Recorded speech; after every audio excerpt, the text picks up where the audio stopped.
It was quite by accident. I had a rash. I went to my regular doctor, and she said, "That's nothing, but you don't look good." She said, basically, she said, "You look really bad."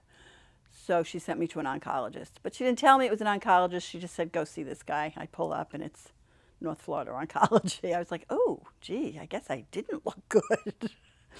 So I went in, and I had a cough, and but I'd had a cough for 10 years. So, I mean, to me, it was nothing. To other people, it was a bad cough. And he sent me for a chest x-ray, came back the next day, and he said, "Yeah, we're going to send you for a CAT scan." Went for the CAT scan, came back 2 days later, and, well, first they called me and said, "Why don't you come in with your husband?"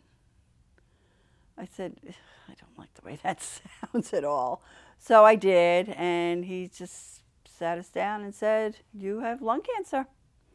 Don't know how bad, don't know anything about it." Now, this was in 2003, so before they had all the genetic testing and all this other stuff. So it was basically, "You have lung cancer."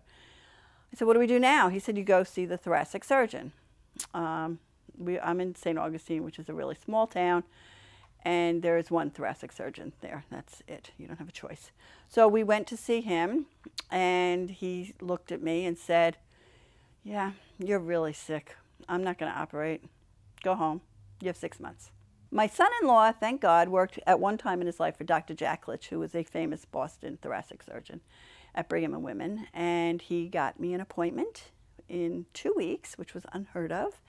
And I walked into the office, and Dr. Jacklich said to me, "Wow, you really aren't a very sick old woman like he told me you were." He said, "That jerk in Florida, we're going to show him." And he did. He operated. I went back to my regular oncologist in Florida. He took out the two upper lobes, right side. Went back to my doctor in Florida, and I had intensive chemotherapy, which was horrible and awful, and I'm not going to sugarcoat it. It was awful.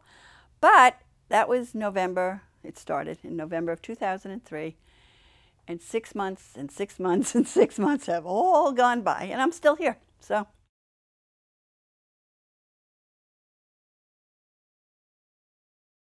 Always go for a second opinion. And if you don't like the second, I'd go for a third. Then I'd go for a fourth.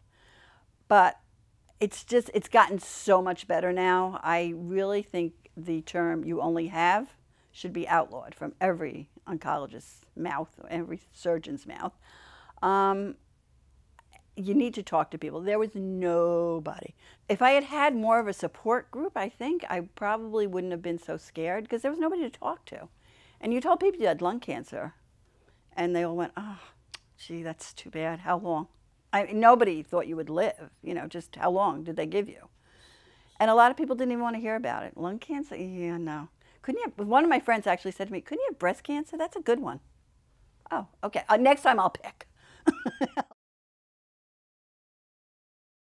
LUNGevity is different in the way that they're not asking us for money. I mean, like if we can raise funds, that'd be great, but that's not the first words out of their mouth. The first words out of their mouth is, "What can we do for comradeship, for support, for what can we do for you?" Not, "What can you do for us?" It's more about the survivors and the caregivers.